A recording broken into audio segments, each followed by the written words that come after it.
Žia Perkinsová odohrala prvý zápas za Good Angels Košice, sfinišovala s 10 bodmi, ako teda môže ona zhodnotiť toto vystúpenie, či už celého týmu, alebo aj jej osobne na palubovke Miškolca.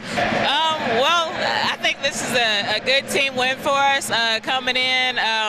You know, we had a rough first half, but I talked to P. I was like, can y'all go ahead and get a lead so I can come in and kind of get the kinks out? So the starting five were able to do that in the second half and then let us come off the bench and kind of get a run in.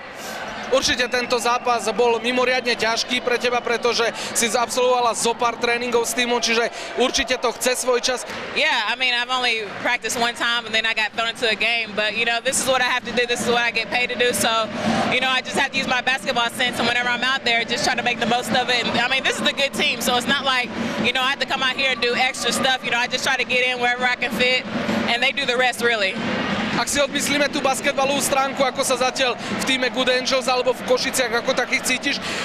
I feel good. I haven't really got to do anything yet, so I just been spending a lot of time at the house. But later, when I get accommodated, I'm just gonna, you know, go tour the city and see. Everybody's telling me I need to go see some castles and the zoo and stuff like that. So I would look forward to doing that.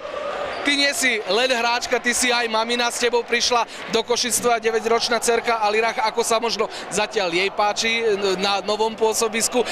Yeah, this says a lot to this organization. Let me come over here and bring my daughter and finding a school for her. Like I said, I've been told this is one of the best organizations, so I'm happy about that. You know, she's excited to start her new school and be with the teammates. She's growing on them as well. So, you know, we're just looking for new beginnings.